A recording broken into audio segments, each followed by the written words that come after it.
Gopi Jana Vallabha Girivarathari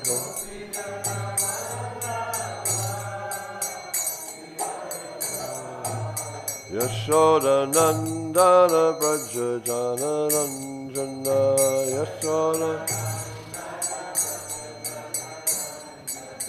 Yashoda Nandana Braja Jana Ranjana Yashoda Yamuna Tira Vanachariya Yamuna Tira Vanachariya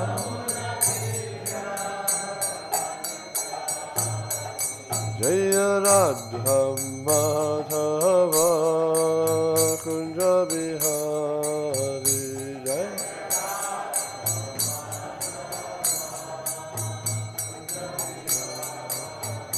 Jaya Radha Madhava Kunja Bihari Jaya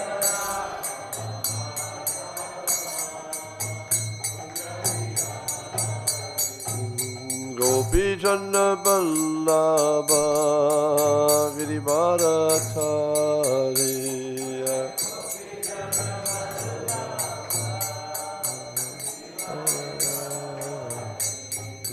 Gopi Jana Vallabha Girivarathari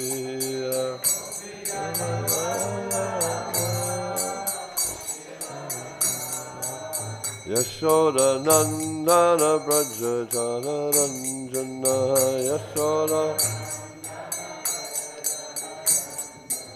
Yashoda Nandana Braja Jana Ranjana Yashoda Yamuna Tira Vanachari Yamuna Tira Yamuna Tira Vanachariya Jaya Radha Madhava Kunja Bihari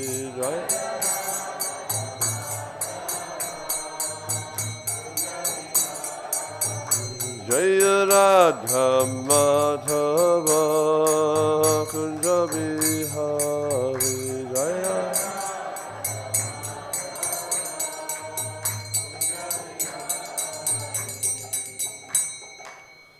Jai Vishnu Vishnu Pada Paramahamsa Parivrajaka Asto Tarasata Śrī Śrīmad His Divine Grace Abhaya Charanana Binda Bhakti Shamashara Prabhupada Ki ISKCON and BBD founder Acharya save the whole world Srila Prabhupada Ki Jai Vishnu Vishnu Vishnu Pada Paramahamsa Parivrajaka Asto Tarasata Śrī Śrīmad His Divine Grace Bhakti Siddhanta Saraswati Thakur Maharaj Ki Ananta Koti Vaishnavrinda Ki Namacharya Sharidas Thakur Ki Premsa Kaho Sri Krishna Chaitanya Prabhu Nityananda Sri Advaita Gadadhara Sri Sarigora Bhaktivinoda Ki Sri Sri Radha Krishna Gokupana Shama Kund Radha Kunikiri Govardhana Ki Brajbhumi Shivindavadama Ki Navrit Mayapur Dama Ki Pushtam Chatra Dama Ki Ganga Mai Ki Jamuna Mai Ki Bhakti Devi Ki Tulasi Maharani Ki Samaveta Bhaktivinoda Ki Jai Nitai Gaur Premanandi, all glories to some glories,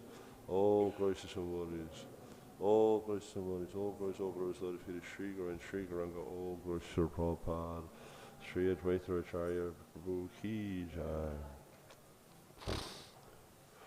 Om Namo Bhagavate Vasudevaya. Om Namo Bhagavate Vasudevaya. Om Namo Bhagavate Vasudevaya.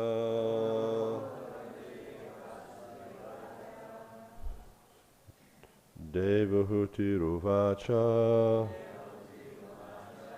sarvam tad bhagavān mahyam sarvam tad bhagavān mahyam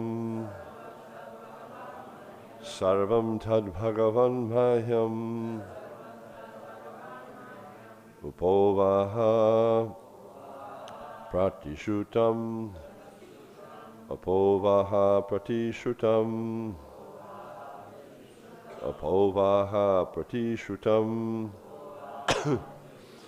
sarvam tad bhagavān mahyam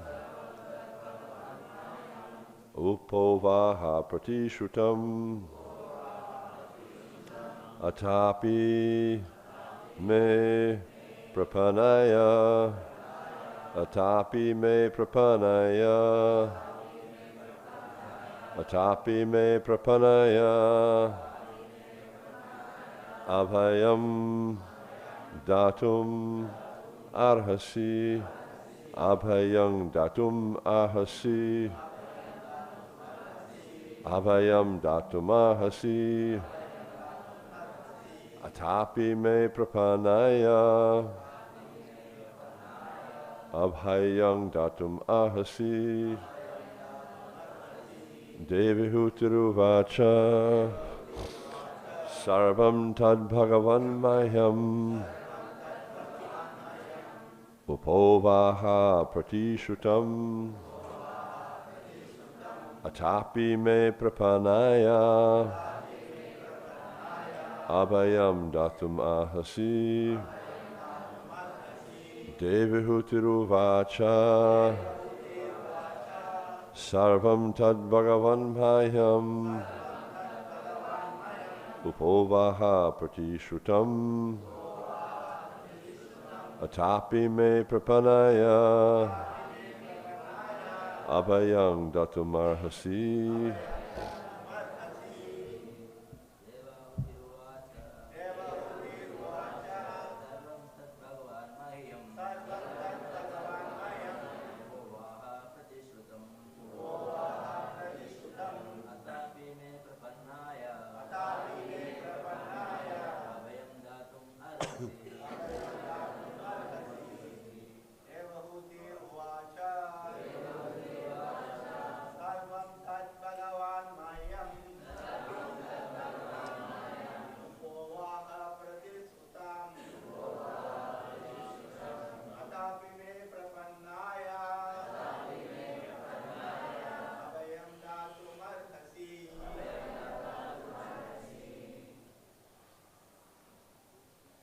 Vaishnavis?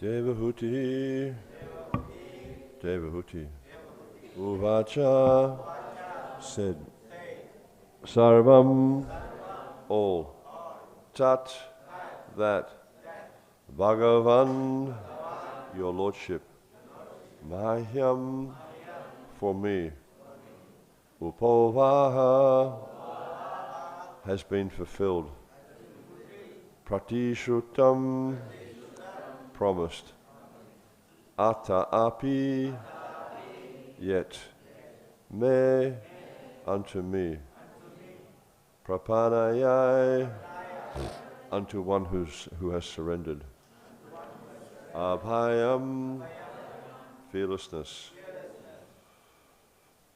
dātum, to give, arhasi, you deserve. Translation. Śrī Devahūti said, my Lord, you have fulfilled all the promises you gave me, yet because I am your surrendered soul, you should give me fearlessness too. Responsively. Śrī Devahūti said, my Lord, You have fulfilled all the promises you gave me. Yet because I am your surrendered soul, you should give me fearlessness too. Purport. Devahuti requested her husband to grant her something without fear. As a wife, she was a fully surrendered soul to her husband, and it is the responsibility of the husband to give his wife fearlessness. How one awards fearlessness to his subordinate is mentioned in the Fifth Canto of Śrīmad-Bhāgavatam. One who cannot get free from the clutches of death is dependent, and he should not become a spiritual master, nor a husband, nor a kinsman, nor a father, nor a mother, etc. It is the duty of the superior to give fearlessness to the subordinate.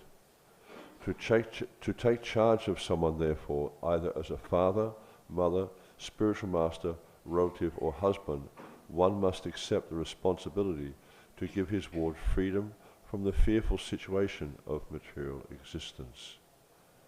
Material existence is always fearful and full of anxiety. Devahuti is saying, you have given me all sorts of material comforts by your yogic power, and since you are now prepared to go away, you must give me your last award so that I may get free from this material conditional life.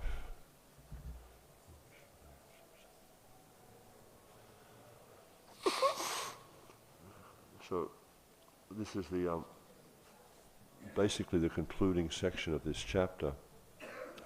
And Devahuti, we'll see in this verse and also in the next few verses, she's starting to express her realizations that even though her husband has provided her all material facilities, she's still feeling this fear in the material world because she's coming to this understanding that even though you may have so many material facilities, it's not going to make you happy. And I think this is an experience many people have, but actually if you look at this material world, you'll see that very few people in terms of the whole globe realize that. We see in devotional service, you will find that devotees are cultivating that realization that no matter how much material facility I have, I'm never going to be satisfied. And there's some really interesting prayers in the 8th chapter of the 1st canto where Kunti is praying to Krishna. There's two verses in particular that stand out in my mind. There's verse 24 and verse 25.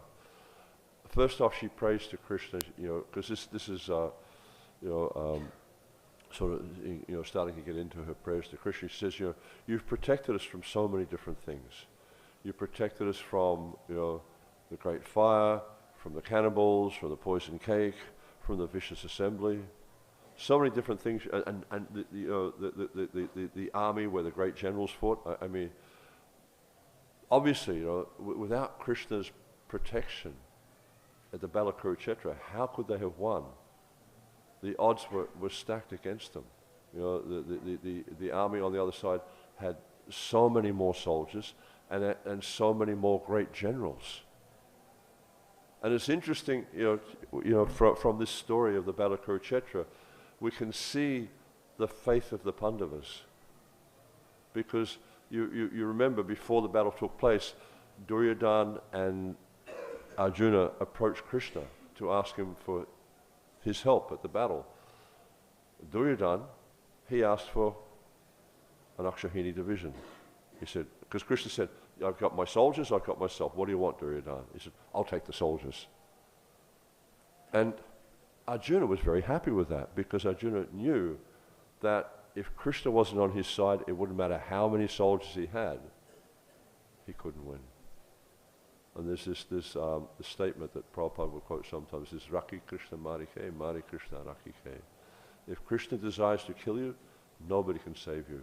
And if Krishna desires to save you, nobody can kill you. And so we see, like all throughout the history of the Pandavas, even though they were faced with so many calamities, they always took shelter of Krishna.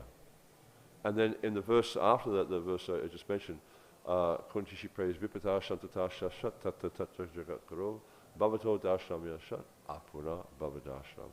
She's saying, let the calamities come again and again, which to me is an extraordinary prayer. I never prayed like that. You know? I never prayed, let the calamities come, because, you know, I don't like calamity. I don't like suffering. And yet she's praying like that, and the reason she's praying like that is because actually we see that in that section of the Bhagavatam, Prabhupada says that Kunti is one of our acharyas, you know, because she's actually understood the purpose of life. The purpose of life is to become absorbed in thought of Krishna. And she's praying that, you know, let these calamities come again and again, because when the calamities come, what happens? I think of you. And when I think of you, I no longer fear repeated birth and death. So she's actually had, she's transcended this concept of material duality, which, you know, frankly, I admit that I haven't transcended that. I'm actually absorbed in this situation of material duality. You know, I don't like distress. I don't like suffering. You know, currently I'm experiencing some disease in the body, and, you know, sneezing and coughing and, you know, all this sort of stuff, and it's not pleasant. Can't sleep at night, you know, all this sort of stuff. So I don't desire that at all, you know. And, you know, I'm always desiring to have a comfortable, happy life. So obviously I haven't transcended the dualities. But we see, you know, with examples like Kunti, and also we see here with Devahuti. Devahuti is actually a very intelligent person, because she's understood, you know, and we see this is what's, you'll see this, you know, this is, I think there's about 8 verses to the end of the chapter here. And you'll see in these concluding verses of the chapter, she's expressing her desire and her feelings to her husband, excuse me. See, I'm trying to avoid suffering. My knees can't deal with this. She's expressing her realizations to Karma Muni, that actually I didn't realize you, who you are, and your prowess as a saintly person. I just thought you were my husband, you know, and that your duty is to provide me with material facility, which you did so amazingly. I mean, you look at Karma Muni, not only did he build a house, you know, because, you know, wife needs a house, you know, family needs a house to have children, things like that. He built a floating aerial mansion that could fly all over the universe. I mean, that's, you know, quite something, you know. And, you know, it didn't need, you know, like, you know, so like some rich people, they have jumbo jets and things like that, and they've got to put fuel in them and do all this, you know, maintain the things, or otherwise they drop out of the sky. Karma Muni didn't do anything like that. Just by his mystic power, he created this aerial mansion, which was an amazing, you know, you read the description a few chapters previous, this was actually an amazing flying mansion. And all facilities were there. And not only that, you know, we see prior to that, when you know, when he was performing his tapasya, and Devahuti was also following him in his tapasya, because, you know, as we see here in the Vedic environment, it's the duty of the wife to follow the husband. So she, as an ideal wife, she followed her husband in every respect. We also see another example of an ideal wife is Gandhari. When she married Dhritarashtra because her husband was blind, she didn't want to develop this mentality of feeling better than her husband, so she blindfolded herself so she couldn't see. An ideal example.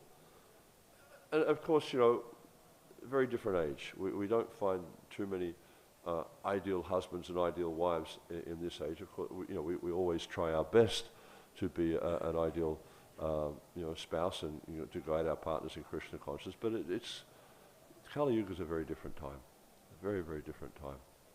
But we see as an ideal wife, Devahuti, she followed her husband, you know, in every manner. And so when he was performing austerities, she also performed austerities. And when he finished his austerities, he looked upon his wife with great affection, and he saw that she was actually become very niggardly, and you know, hair was disheveled, her skin was not clean. So from his mystic power, he encouraged, he directed her to enter into the lake, and he created this again, another mansion within the lake, and there's all these beautiful damsels there who took care of her every need. But at the time, she wasn't thinking of him as being a great saintly person. She was just thinking, he's my husband, he's taking care of me. But then now she's expressing her realization. She's actually, you know, understanding his prowess, and she's starting to regret that she didn't approach him for spiritual knowledge, because she's starting to realize that this is actually the conclusion of life. This is what life is for. We see it in the beginning of the Vedanta Sutra. It mentions atata brahma jigyasa. Now that we have the human form of life, we should try to understand the nature of the self. What is my business? Who am I? What am I meant to be doing? How many people in this world ask that question? It's so rare. This is why Prabhupada's mission and the mission of Chaitanya Mahaprabhu are so important, because the mission of Chaitanya Mahaprabhu is to spread this understanding, this knowledge of the nature of the self and the purpose of our existence. But you'll find in this material world, hardly anyone is interested in that. If you look at the news or you see what's going on in the world, you'll see that people are simply interested in the process of eating, sleeping, mating, defending, and trying to expand their influence, trying to have better eating and better sleeping and better, and they're always trying to deal with calamities. And we see the point that Kunti makes, and the point that's being discussed here in this section of the Bhagavatam, is that this world is the place of calamities. And an intelligent person, there's a really interesting purport actually in the Bhagavad Gita. I think it's chapter 12, text 13 and 14, where Krishna's describing the nature of a realized personality, a self-realized personality. And in the purport, Srila Prabhupada discusses the nature of this material world and how a pure devotee deals with that. And then he quotes a verse from the 10th canto, chapter 14. This tattenu kampam susamikshmano bunjana eva vrikapam vipakam. And he explains that, an advanced devotee, he actually understands that I'm suffering due to my past misdeeds. He's understanding this is coming about by karma. But then Krishna, by his kindness, he reduces this suffering to just a token. Because actually, we should be suffering so much more.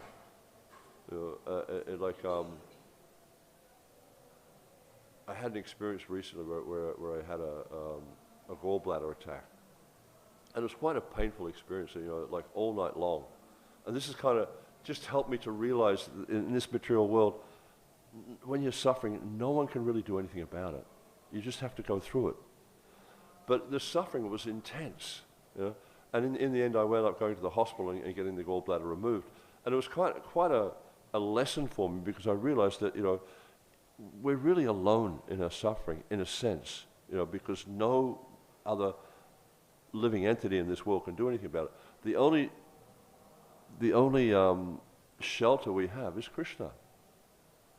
And so we see, Kunti in her challenges, she just took shelter of Krishna. And also, this is the lesson that's there for her here. We see now that Devahuti, she's starting to feel some lamentation because her husband's leaving, and she feels she doesn't have protection anymore. So she's starting to feel this lamentation, but she's also starting to realize that she needs to take shelter of Krishna. And that's why you'll see in the next few verses, she's asking for instruction in spiritual life.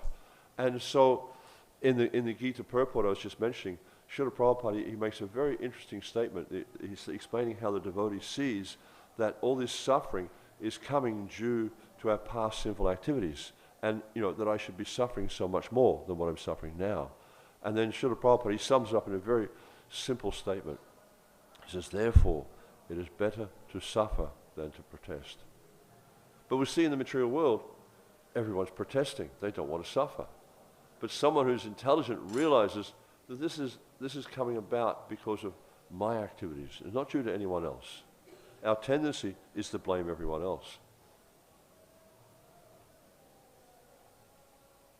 That this is happening to me because they did this, because they did that, because I couldn't get this job because this other person was doing this, or we tend to blame other people. But actually, everything that is happening in this world or happening to me is due to my past activities. There's an interesting verse also in the what is it? Isha Panishad, I think. Isha Vashamidam Sarvam, or is that the Ishvasama yakinchan jagadam. Tena taktena bunjita magridha kashasviddanam. That everything animate and inanimate is controlled by the Supreme Personality of Godhead. It's all Ahamsavasya Prabhu. It's all his energy.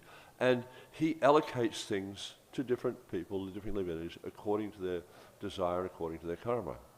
So we understand that this is a really fundamental understanding of the process of Krishna consciousness, to understand that Krishna is the supreme controller. He's controlling everything. As Prabhupada would often say, not a blade of grass moves without the sanction of the Lord. So this is a really important thing we have to realize. Even if we don't develop a deep realization, at least intellectually we need to accept that everything is going on by the mercy of Krishna. This whole cosmic manifestation, we see, this is described quite nicely in the 10th chapter of the Gita. This entire cosmic manifestation is manifest by Krishna's energy, by his direction, by his energy. And that whatever's happening to me is also going on under his direction. His kamana daivanetrena deho janta, he's explained, Kapila Dev explains in the third canto later on, that according to their karma and under the direction of the divine, people are experiencing so many different things in this material world. So we need to develop this awareness of how everything is going on by Krishna's arrangement. And this will help us significantly to accept the challenges that we're facing here in this material world. That whatever's happening to me is a product of my own activities. It's not because of somebody else. So if we suffer in this material world, if someone else gives us grief in the material world, I must have done that to somebody else previously. And if we can start to contemplate like that, this is going to change the way we act towards other people, because we someone who's intelligent, you understand, like there's that nice example of Prabhupada with his son. He was sitting talking with a friend, and the son kept trying to touch the fan. Because the child's not so intelligent, he doesn't realize if I stick my finger in the fan, it's going to hurt. It might even draw blood. I might get cut. Because he's not intelligent. But Prabhupada could see, or if he puts his finger in there, he's going to hurt himself. He keeps stopping. And the friend says, no, stop pull the plug on the fan, let it slow down, then let him touch it. So he did. The child put his hand in, bang, he instantly got hit. But it wasn't so hard that it drew blood. But he learnt the lesson. But someone who's intelligent doesn't need to learn such lessons. They don't need to stick their finger in the fan. They don't need to stick their hand in the fire. They realize through intelligence that if I engage in material activities, I'll suffer. And similarly, if we are able to reflect on the things that happen to me, the things that happen to us, and we look and say, okay, this is happening to me because of what I've done in the past to somebody else. Therefore, I need to modify my behavior. This is what you call experiential learning. You look at, okay, this has happened because of something I've done. If I don't want this to happen, I have to change the way I act towards others. And we'll find that through this contemplation, we can actually modify our behavior and become an ideal Vaishnava through reflecting on why it is that we suffer in this material world.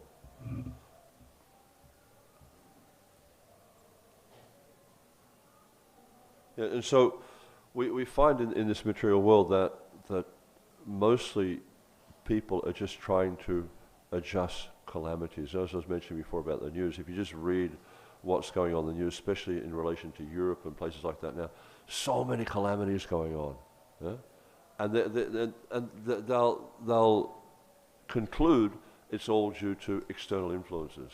As a result of Russia's, imperialistic ambition, as a result of the USA trying to do this, as a result of this, and they're trying to make so many adjustments. Well, let's spend more and more and more money on weapons and military and stuff like that. And we see the same thing happened, 5,000 years ago. We had all these nations in the world, all these kings in the world, very, very powerful, big armies and stuff like that, puffed up with their power. Just like there's one leader in the world right now, he's saying that, we can take any country we want. We can do anything we want. This is pride. This is false prestige. They have this power. They think that they can do anything. And it's the same situation we find was there at the era of the Battle of Kurukshetra, is how people were puffed up with their military might. And this is what's happening now, is people, they're developing their weaponry, they're developing their armies, they're becoming stronger and stronger. And the only outcome of this will be calamity. They won't find peace. It's like there's the old saying, you don't have a gun if you're not going to shoot it. I live in a country where guns are illegal, and it's quite uncommon. I mean, something happened recently, but it's quite uncommon that someone gets shot with a gun because they just don't have them. It's like, I mean, I remember traveling in America one time, and this guy on a bus pulled a knife on me. I mean, I'd never experienced that in my life. I was just trying to sit there reading Bhagavad Gita. He didn't like me having the light on. He pulled a knife on me. And it's like, for me, that was like, whoa, that's just like, I've never experienced that before in my life.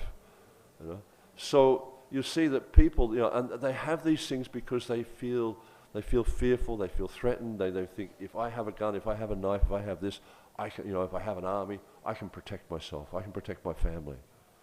But the reality is, as I was talking about that example of the recent operation I have, you can't protect yourself from material calamity, because this is the place of calamity.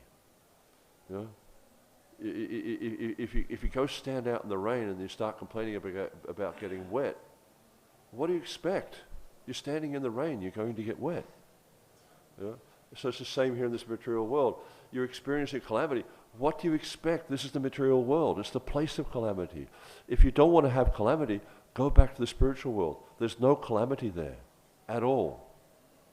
There's such a contrast between this world and that world. And so if you're suffering in this world, don't be surprised, because this is the place for it.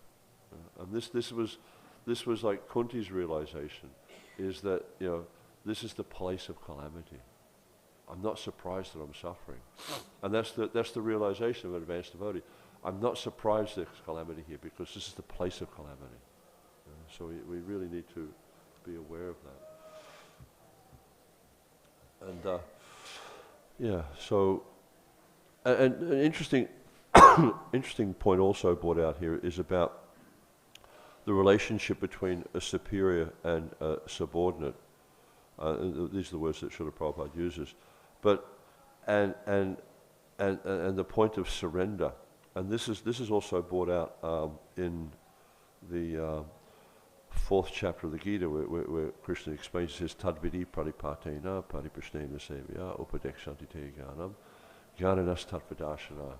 That the way, because he's explained to Arjuna how to advance in spiritual life, how to actually become a transcendentalist. And he says, you approach, a realized soul. I mean, Prabhupada translated as a spiritual master, but it also indicates a realized soul, which in essence is functioning as a spiritual, who is functioning as a spiritual master. Inquire from them submissively, render service. So he brings out this point of surrender. It's no point, going to someone who's an advanced transcendentalist and challenging them. There's an interesting purport in the beginning of the Bhagavatam, I think it's in the first chapter, if I remember correctly, it's the 5th verse purport, where Prabhupada talks about the mood of approach, how we should approach a realized person, someone who's speaking the Bhagavatam. He said, one should ask questions in a submissive mood with the view to elicit, the proper understanding of the verse, not in a challenging mood. Because if we challenge the advanced transcendentalists, they're not going to give us knowledge, because they can see, you won't be able to utilize the knowledge because you have too much pride. It's only when there's an interesting purport later on, I think it's the 13th chapter of the Gita, where Prabhupada describes, without humility we cannot gain knowledge. So the point that's brought out here is because Devahuti was submissive to karma, therefore it was his duty, it was his responsibility to take care of his subordinate. And this is whenever one takes a position of leadership, whenever one takes a position of responsibility, like we see Prabhupada's quoting this verse from the fifth canto, Guru Nasha Swajano Yasa Piti Nasha Janani Nasha. He's where Rishabh Dev explains that you don't become a guru, you don't become a father, a mother, a worshipful demigod, any type of leader. And he said, unless you're unless you're capable of delivering your dependents from the cycle of birth and death. So, along with position, and I'm reluctant to call it position, especially in ISKCON, because I don't see it as position, I see it as service. And we have a service to Srila Prabhupada. It's not a position. Position means material to me. But as long as we have a service that has responsibility, we have to assume that responsibility and, to the best of our capacity, deliver those that are dependent upon us. And that means also that we have to cultivate the process of bhakti so that we can also become freed from material desires. We can become freed from the desire to lord it over, to enjoy, to be the Lord and Master's material world, and ultimately to become pure unalloyed devotees, because that's the only way you can really help somebody else. You can't, if your hands are tied, you can't free somebody else who's also tied. You have to be liberated in order to liberate somebody else. So this is a very interesting point that's brought out here of the relationship, and it's a symbiotic relationship, because the person who's the subordinate needs to surrender, but the person who's the superior, they can't take a controlling position, because that's a material position. They have to take the position of nurturing that person's bhakti. It's a very, the process of devotional service is very wonderful, and it's guiding us. It doesn't matter where we're situated in devotional service, it's guiding us how to surrender to Krishna ultimately. Because this is the position of everyone, is to surrender to Krishna. But if we are in a position of authority, in a position of power, or a service of authority, a service that has authority or power involved, and we start to exploit that, then we become conditioned by that. And we see that Kadamba Muni, he didn't do that. He saw himself as actually, I have a friend in Australia. He does accounting for the ministry. He looks after our funds and stuff like that. And he made a really interesting point, which was kind of a bit of a, okay, yeah, right, he's right, about Lakshmi. And he was saying that all the Lakshmi that comes to us as a result of our service, he said, we are not the proprietors of that Lakshmi. We are the custodians of that Lakshmi, was the word he used. So I thought that was a really good point. So it's just like, if we're in a position of authority, if we're a service of authority, or the service of being a guru, or whatever it is, we have this service. And so much facility comes as a result of that service. We are not the controllers, we're not the enjoyers of that facility, we're actually the custodians. And our business is to use that in Krishna's service. And then that service, if we have that mentality, becomes liberating for us, not binding. If we use that situation to enjoy, and that's what we see is being played out here, is Kadamba Muni is not using that position to exploit. You'll see there's so many discussions in the Bhagavatam, so many stories in the Bhagavatam, like you look at Hiranyakashipu, right? Very, very powerful personality. He was so powerful he was able to assume the function of all the devatas. Such a powerful personality, but he saw himself as the controller and enjoyer. So that situation ultimately brought about his downfall, because he didn't understand that ultimately Krishna is the controller, Krishna is the enjoyer, Krishna is the friend. He didn't understand that, and he refused to accept that, even though his amazing son Prahlad Maharaj kept telling him what the situation was. He couldn't digest it. It was too much for him to take, and so he rejected that. And ultimately, it brought about his downfall. And the same is there for us.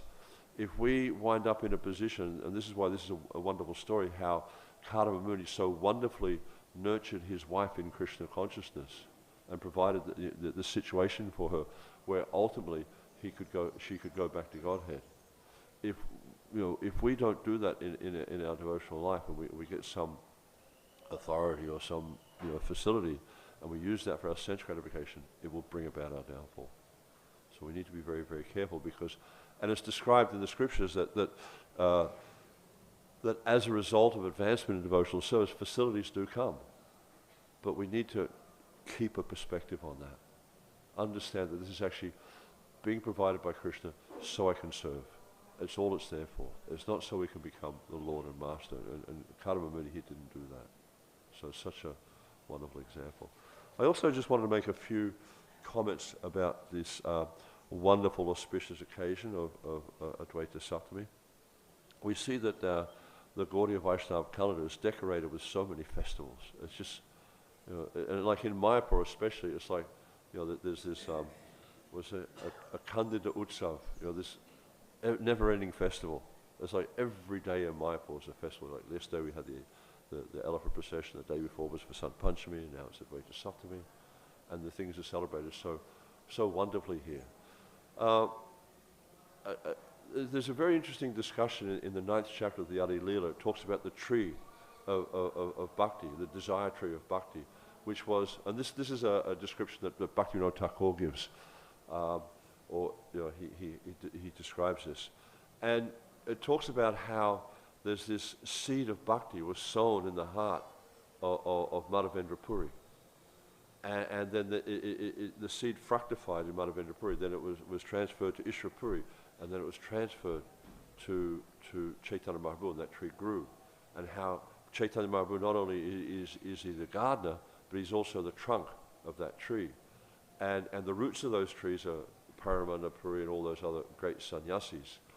And then from that tree, there grows two very, very prominent branches, Nityananda Prabhu and Advaita Acharya.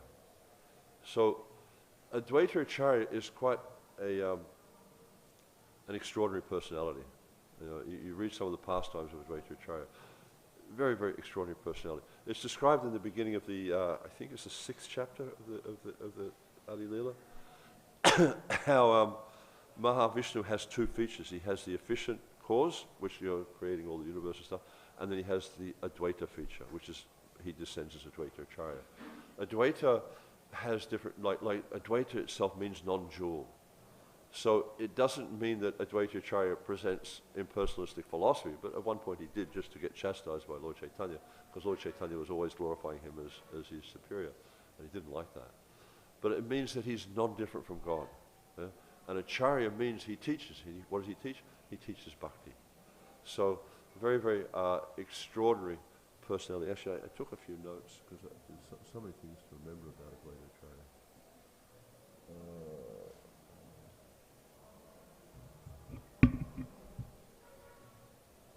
So he has a unique and ontological position within Gaudiya Vaishnavism, because he's from what I understand. I mean, I don't realize this, but what I understand from reading the scriptures is he's a combined form of Mahavishnu and Sadashiva, and we see, you know, the Mahavishnu form. You know, I understand a little bit about that from reading the Bhagavatam. You know how, you know, the way that Krishna expands himself into Baladeva, and then from Baladeva and Krishna comes Pradyumna, Vasudeva, Sankarshan, Pradyumna, Aniruddha, and then from that comes Mahavishnu, and then from him comes the second Shatavyuha, and there's so many different expansions there. But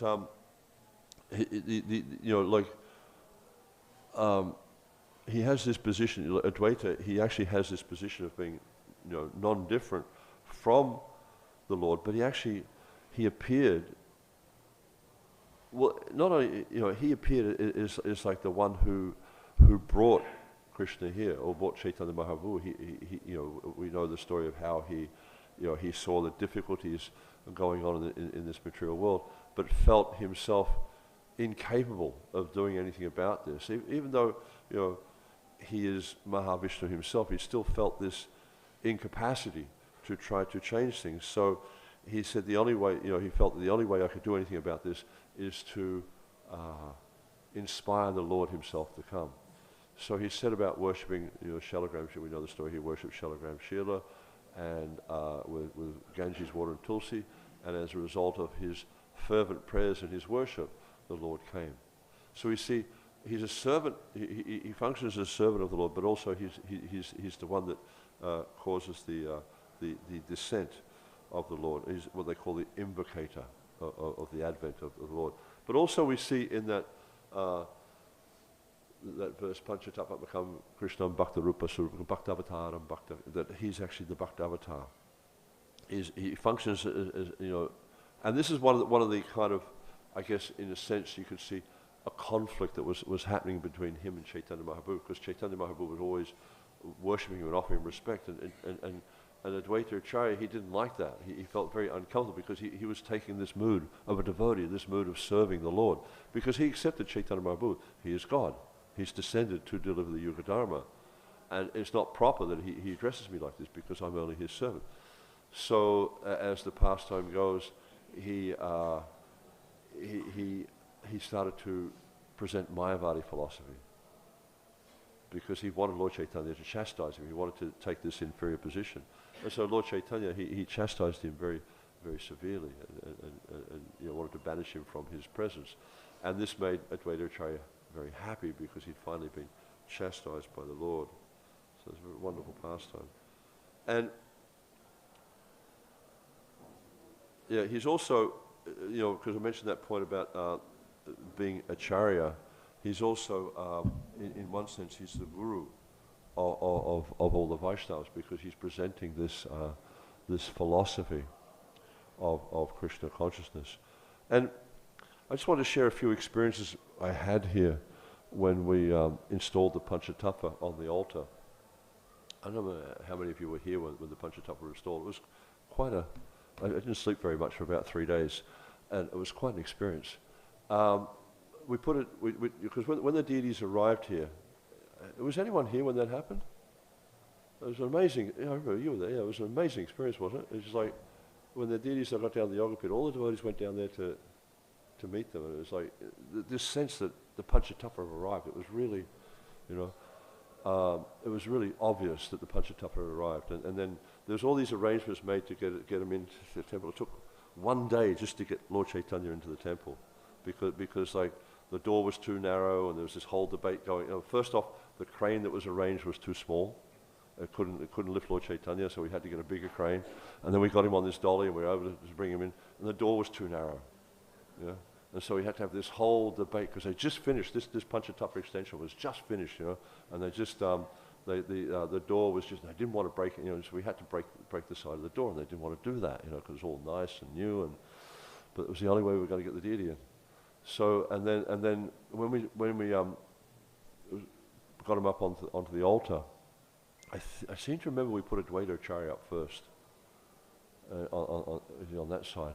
And that was kind of interesting, because when we lifted Advaita Acharya up, we were just using one, what do you call those things, block and tackle kind of thing. And what happened was then when he stood up, he went forward like that, and then he went back like that. And it was like, Srinivas Prabhu and I were standing, it was like, oh my God, it's going to fall off the altar. And it was quite a impactful kind of experience to see him rock like that. And I don't know if you noticed, but if you look, you'll see the side of the altar. I don't know if it's still chipped, but there's a big piece missing off the side of the altar where he rocked forward like that. And it's the only deity that did that. All the other deities just went up very easily. he didn't go up so easily. And another thing that's really interesting with Advaita Acharya here, you probably notice he has his right hand down like that. A number of pujaris have scars on their heads. From, I've also copped a few whacks from that lotus hand of Advaita Acharya. It's just, it's really interesting how he's interacting with the devotees like that. That's all I can put it down. I can't read anything into it. I don't know anything about that, but it's interesting how he interacts with devotees like that. That we get his mercy, and there's just some experiences I have with Advaita Acharya. And it's a special day for us as Gaudiya Vaishnavas, because he is our Acharya and he's guiding us on the path of bhakti. And it's a good day to be praying for the mercy of Advaita Acharya. So thank you very much. Śrīla Prabhupada ki, Samaveta Bhaktivinoda ki. Any comments or questions at all? Yes, Prabhu. this is a little fact. So when Lord Chaitanya came in the door, yes, oh my God, we have to take the door down. It was just brand new. And Lord Chaitanya has the hand like this, right, spread out. So we came close, and we saw there was 4-inch one side like of the this hand. much. Yes. This much. And 4-inch in the other side. So the stapati, the cement guy, he went there and tick. He makes a channel. Yeah, you cut the side of the door out like that. Yeah. Just a little bit. So the hand went snug in through the door without any problem. Later on, they just patched with cement and paint, and it was all done. But it took about 4 hours for that to happen. They didn't want to break it. So the first day of moving the deities, Lord Chaitanya was outside because they didn't want to break the side of the door. It was funny. But thank you. Any other? Yeah, Prabhu?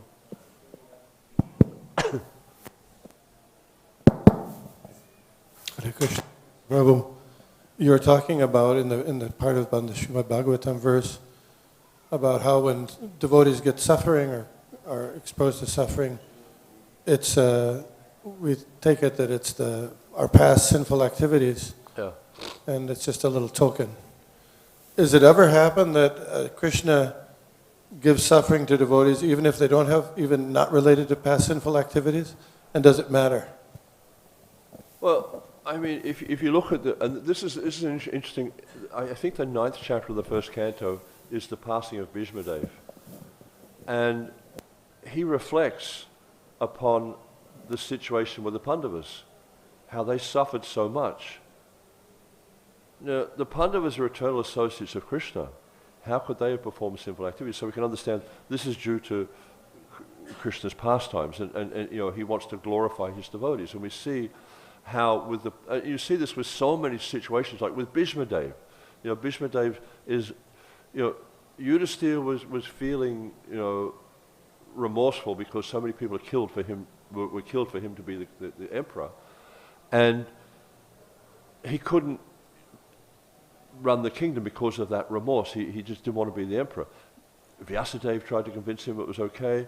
Krishna himself tried to convince him it was okay. You're not at fault here. It's not your fault. He couldn't accept that. But then he went down to Bhishmadev, and Bhishmadev convinced him he was okay with it. So you see there's so many situations that Krishna creates to glorify his devotees. And you'll see with the Pandavas, they're eternal associates of Krishna. How could they have performed sinful activities? They're Nityasiddha devotees. They couldn't have performed any sinful activities. But to glorify them, Krishna made so many amazing arrangements. That's my realization. Yeah.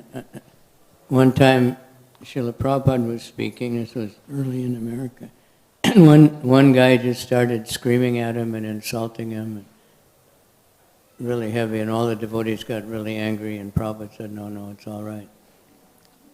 Then afterward he said, I must have offended him in my past life. The what? Prabhupada said, I must have offended him in my past life. Yeah. So he was teaching. Yeah. So it kept cool. And we see that greatly advanced Vaishnavas, they do that. They tolerate even, people insulting them. I mean, if someone insults me, I don't tolerate it very well. I'm inclined to respond. Thank you, Raj. So much people.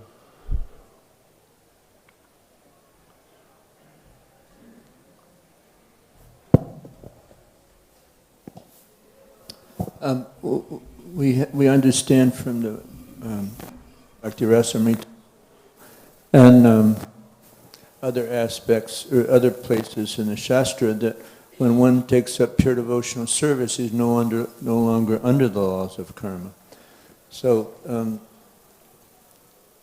Srila Prabhupada, the Giriraj Swami, said that Krishna takes charge of your sinful reactions and uses them to help you advance in Krishna consciousness. So, and then in the purport to 10.14.8, which you cited in the beginning of the class, from that purport in the 12th chapter of Gita, tatenu kampam shukshamikshamano. And Dravida Prabhu, who's on the editing team, he was saying that everything that Prabhupada said about processing distress, the significant points are included in the purport. And let's see, the point I'm making is that the tendency, even though one may be taking,